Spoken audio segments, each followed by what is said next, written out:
updated to zone 8A from 7B. I honestly don't know how much of a difference that's going to make, but my mom and I worked on putting this garden in. We started in 2019 and we've slowly been adding to it over the years since then.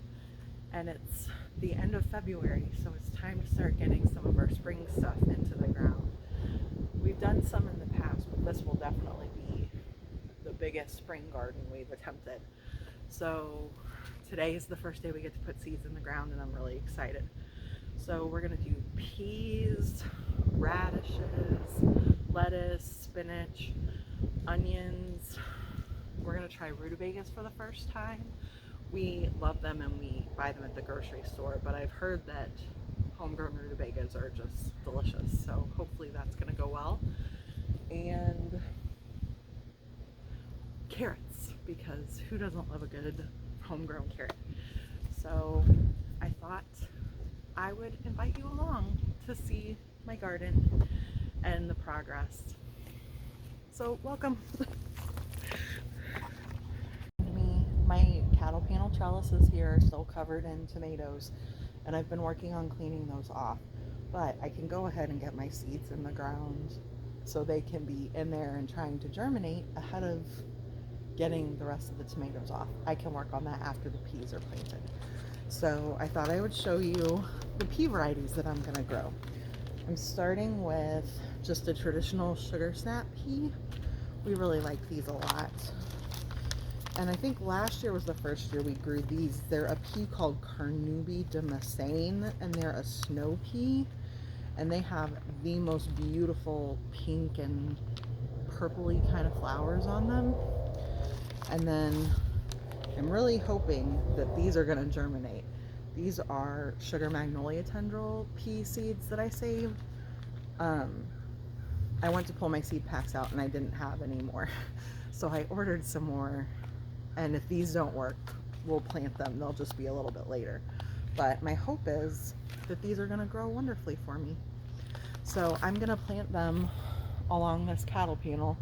And we have it lifted up higher so that the tomatoes have plenty of room. Because last year my tomatoes probably got 12, 13 feet tall.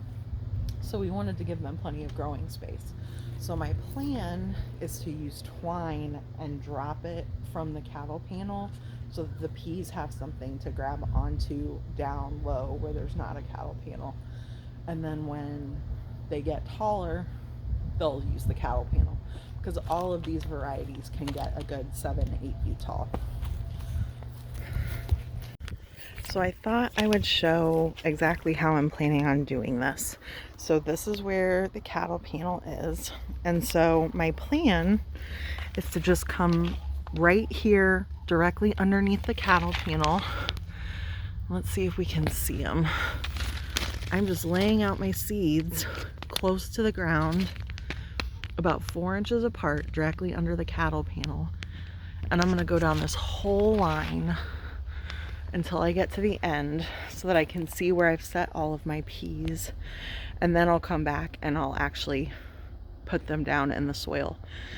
Peas, I believe you plant about 1 inch deep. So maybe about a knuckle or a little bit deeper than that.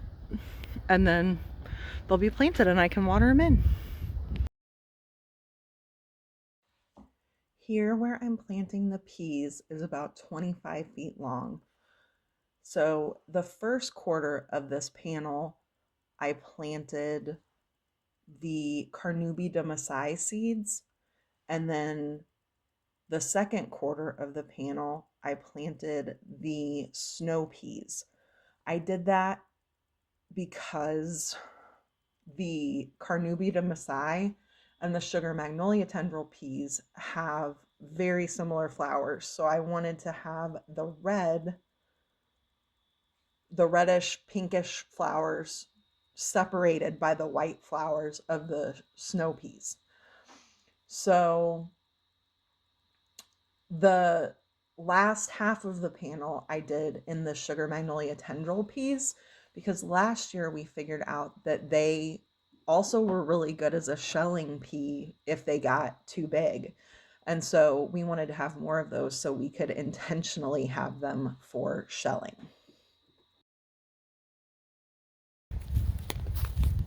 Yay, so the peas are all planted. So the next thing that I want to work on getting into the ground is this morning I went to buy potting soil so I could start my peppers and tomato seeds and things like that in my house.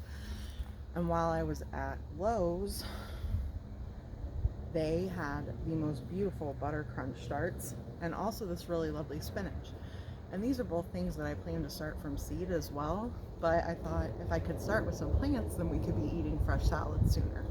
So I think that I'm going to plant these right along the edge of the bed in front of the peas. Traditionally, that's how I've done it. And as the sun starts getting stronger, the peas give them a little bit more shade. And so I think that helps extend their life a little bit. Not 100% sure, but it's worth a shot. So that's the next thing on my planting list for today. So now I'm gonna get the lettuce plants out of the container, and I thought I would just show you how I plant them. They say to plant them about 10 inches, 8 to 10 inches apart. We typically don't pick these as whole heads of lettuce until the very end of the season when they are about to bolt or go to seed and put flowers on. So I tend to put them a little bit closer together. I just find that that gives me more room to plant, and we get plenty of lettuce and they don't need to get huge. So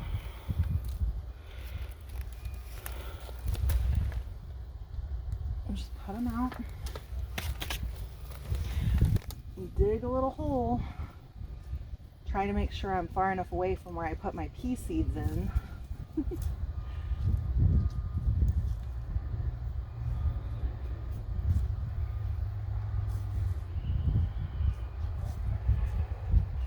And there you go. The first lettuce plant of the season is in the ground. Here you can see I'm just working my way through the carton of lettuce, and then after that I'll work my way through the spinach, and I just get all 12 plants into the ground. I was really careful to make sure I stayed close to that board and away from where I had planted the peas. In hindsight, I would have planted the lettuce and the spinach before I put the peas in, just to make sure that the peas stayed exactly where I wanted them. But I'll keep that in mind for next year. So the next thing I need to plant are onion starts that I got at Lowe's this morning as well. I got 3 different kinds of onions. I can't remember their names and the tags don't actually tell you what they are, but there was a red onion, there was a Georgia sweet onion, and the other one was some kind of Texas onion. I'm gonna have to look on the Bonnie Plant website and see if I can figure out what they all were, because I assumed incorrectly that the tag would tell me what they were. But let me grab one and show you.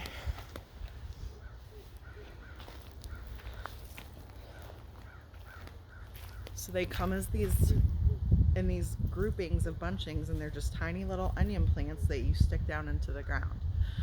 Unfortunately, I have to weed a garden bed before I can plant these. So that is step number 1 for planting onions, is weeding this garden bed that's behind you and getting it all ready.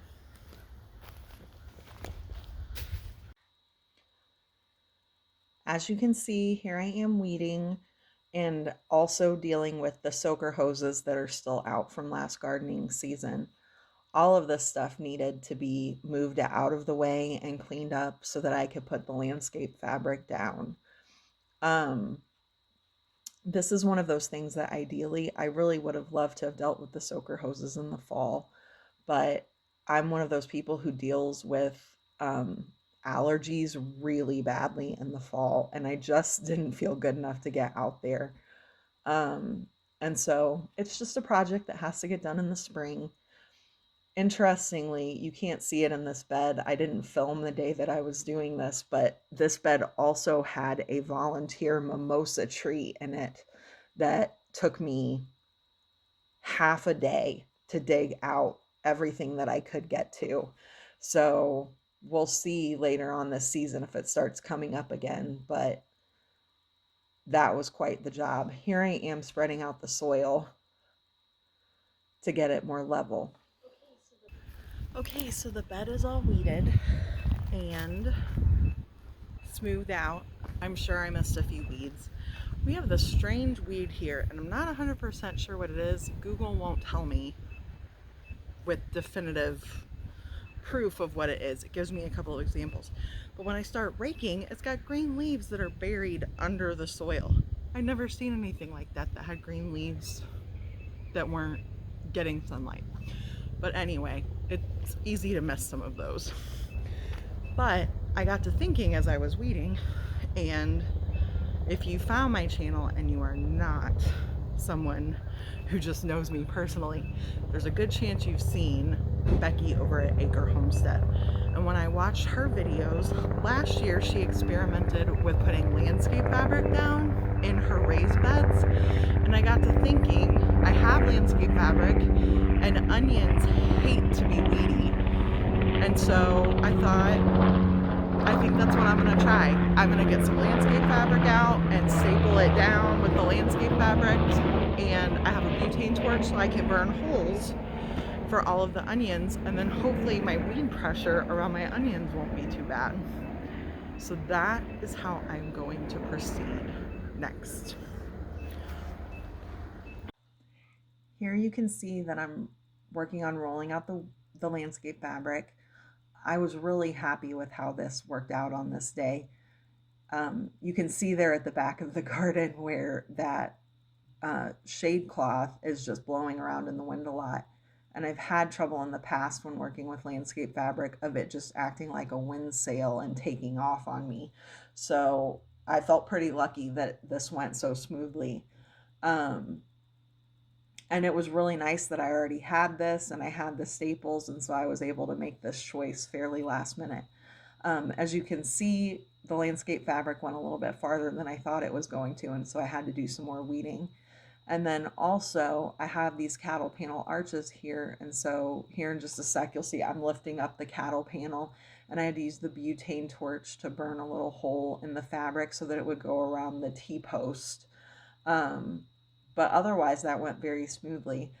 Along the course of the whole bed, there's 4 cattle panels, 4 T-posts. So for every single one of those, I had to do the same thing. Also, I have a couple of plants of chives in here. And so right here, you can see I was using the butane torch to burn a hole around the chives so that they wouldn't be buried under the landscape fabric. Truthfully, I have no idea how this is going to go. I've really enjoyed growing the things that I have in ground in landscape fabric, but I've never grown onions in landscape fabric, so I don't know how it's going to go. It seems like a great idea because I know onions really don't like weeds and their roots are fairly shallow, so this hopefully will allow me to not have to disturb their roots and that they'll do really well in it. But only time will tell, and I will happily bring you along with me, and so we can learn together whether this is going to work or not. But as far as installation, I was really pleased with how this went.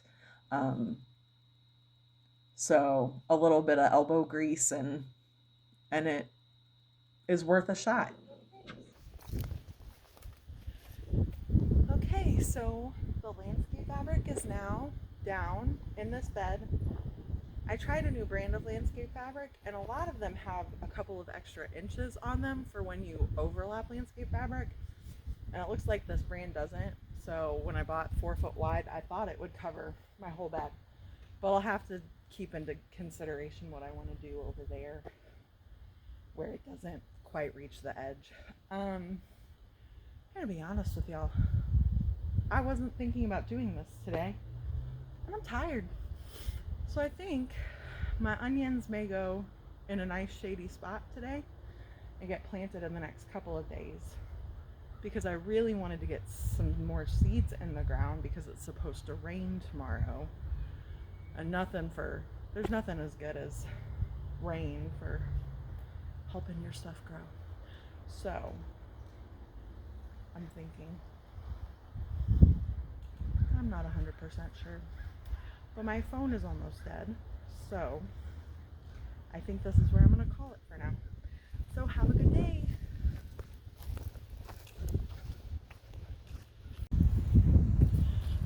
Hello again. So welcome back to day 2 of planting my spring garden. Today's plan, hopefully, is to get the onions planted. So I'm going to use my butane torch and burn holes in this landscape fabric. Hopefully that's going to go well because it's quite a windy day today. I wouldn't be surprised if the camera's picking that up a lot. But I'm going to start down at that end and work my way this way and see how much of the bed it actually takes. I got 3 bunches of onions yesterday at Lowe's, and so we're going to get most of those planted in here, but I'm also thinking ahead to when I plant some of my things like cucumbers and squashes that I grow up my cattle panels here. And I was reading online that onions are actually a good thing to plant with those because some of the bugs that will attack those plants don't like the smell of the onions. And so I think that I would like to throw in a couple of onion plants along these cattle panels and see if that will help me this spring. You could read all kinds of things on the internet and you just never know until you try it yourself. So I figure it's a good experiment. But so I am going to get to burning holes and planting onions. This actually went a little bit better than I had anticipated because of the wind on this day. I expected it to be a bigger problem. There were definitely a few times where the flame burned out or it just went sideways enough that it didn't want to burn a hole in the fabric. But overall, I was able to get them in, and I really like how using the butane torch, you end up with the edges burned instead of having a frayed edge that might come unraveled. So I would definitely recommend using the butane torch for this. But overall, you can see me sticking the onions in the holes, and it just went really well. Okay, so I got all of the holes burned for one variety of onions and got them all planted. I believe that these were Texas sweet onions, and then I have a Georgia sweet onion and a red sweet onion was all it said on the package.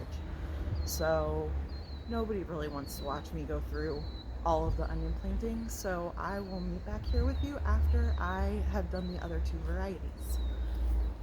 Here are all of the onions planted. I think I did about 66 of each variety here in the landscape fabric. And then let me walk over here. Right down here in this bed, you can see all the baby onions right there. Last year when I planted onions, there was a recommendation that you could plant them close together to use for green onions. So the extras I had, that's what I chose to do with. And as you can see, some of these bigger onions I still have, and we're still eating green onions off of them. And then if I walk down this center row, I did decide to try and just plant a few onions here and there. There's one of them, and just down the row, because this is where I will plant some of my things like tomatoes and cucumbers, and we'll see if having onions near them helps or not. Currently, for now, I have decided that this little area here that I didn't have enough landscape fabric for the spring garden, I am just going to sow some of this mesclun salad mix and sow it really thickly there, and hopefully it will give us extra salad, but also will act as a weed suppressant in that area without the landscape fabric. So that's what I'm going to do now. So I wanted to show another part of my spring garden that, please forgive all of the weeds. Some of them are weeds, some of them are just the dead pepper plants that I still need to clean out from last year. But all of this green down here is volunteer cilantro. I say all. I would say 95% of it. Last year I had a cilantro plant that grew up kind of here where my hand is, and I tied it to my cattle panel so that it would stay upright when it went to seed, and I just let it drop all of its seeds, and then over the winter it has germinated, and I'm hoping to preserve a lot of cilantro out of this patch. So the onions are all in, and I'm very happy about that. I'd hope to get more done today, but the reality is the wind is just really crazy, and it's blowing dirt into my face and random things blowing into me. And I've even had to go back and replant about 10 onions because there were wind gusts that actually pulled them up out of the soil. So I don't think it's really the greatest idea to keep planting stuff in these conditions. I'm also worried about, we're supposed to have thunderstorms tonight, and some of the things I want to plant have very small seeds, and I don't necessarily want those in the ground just to wash away to wherever they might end up. So I think that's going to be all for today. So thank you for joining me, and I hope you have a wonderful day.